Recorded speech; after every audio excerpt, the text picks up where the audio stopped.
The year was 1971. A region within Pakistan, East Pakistan, rose to rebellion. সংগ্রাম আমার মুক্তির সংগ্রাম এবারে সংগ্রাম স্বাধীনতার সংগ্রাম The result, Bangladesh. Today, 50 years later, another region within Pakistan is boiling, Balochistan. Are we witnessing history repeating itself? We don't know. Balochistan is Pakistan's largest province by area, covering around 44% of the country's landmass, but with just less than 6% of the population. It is very rich in resources like natural gas, gold, copper, coal, but Balochistan remains one of the least developed and most neglected regions in Pakistan. Now, despite contributing significantly to the national's economy, especially through gas production, the Baloch people have long accused the federal government of exploitation, discrimination, and military operation. Now, I must tell you a few interesting facts. Now, Pakistan's sweet gas discovered in Balochistan, and it powers homes across Punjab and Sindh. Yet, many parts of Balochistan itself remain without gas supply. That is how Pakistan has been treating Balochistan. Now, let's rewind to 1971. Now, the reasons behind Bangladesh separation from Pakistan were most probably as per secondary sources. One is ethnic discrimination, about being Bangla, and political underrepresentation, then economic exploitation, and also military suppression. So these were the key factors. Now today, many experts and human rights bodies believe Balochistan is going through a similar trajectory. Like East Pakistan, Balochistan also has its own ethnic identity, Baloch versus Punjabi majority. Now it faces massive human right violation like extrajudicial killing, disappearances, etc. Now it has an active separatist movement with growing youth support for Balochistan. Now it sees little representation in Pakistan's power corridors also. Very less people or no people from Balochistan is there. Now, according to the Human Rights Commission of Pakistan, thousands of Baloch activists, students, civilians have gone missing over the past 2 decades. Now their families have no answers to it.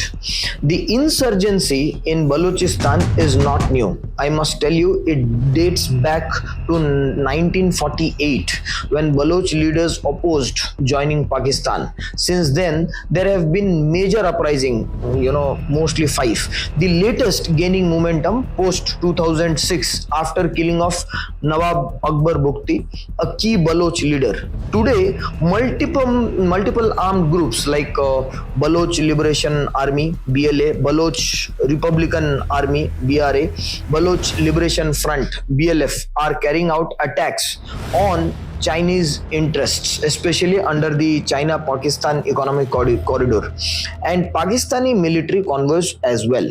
Now this BLA, Balochistan Liberation Army, was even declared a global terrorist organization by the US, yet its support continues to grow locally, within Balochistan. Now enters China. The Gwadar port in Balochistan is a key piece of China's Belt and Road Initiative, which they call as BRI. Now, billions of dollars are being invested here, but locals allege that land grabbing, restriction, fishing rights, marginalization of native Baloch people, there are so many such things are happening. There is no longer just Pakistan's internal issue.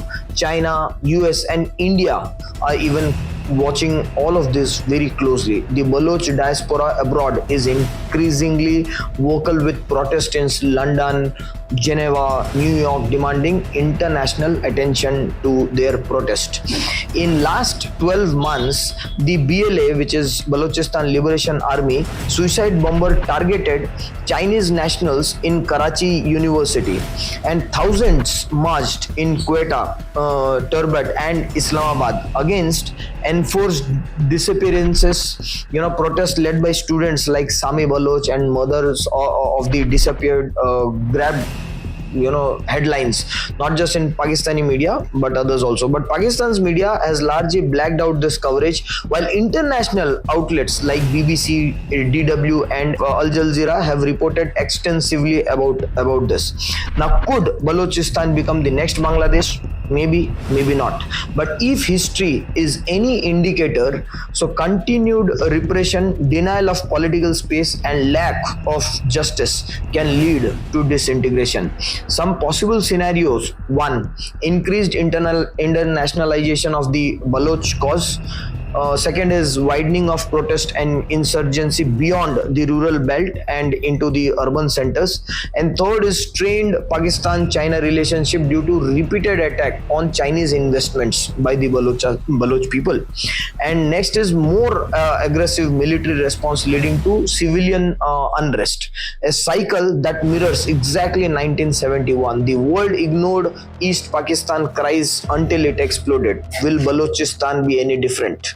Empires fall not just because of wars, but because they stop listening to people.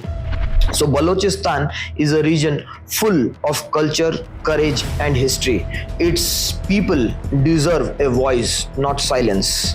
So let's see what happens. Tell me in the comments, do you think Balochistan could be the next Bangladesh, or is there still time to fix things before it's too late? Thank you. Please do share and subscribe.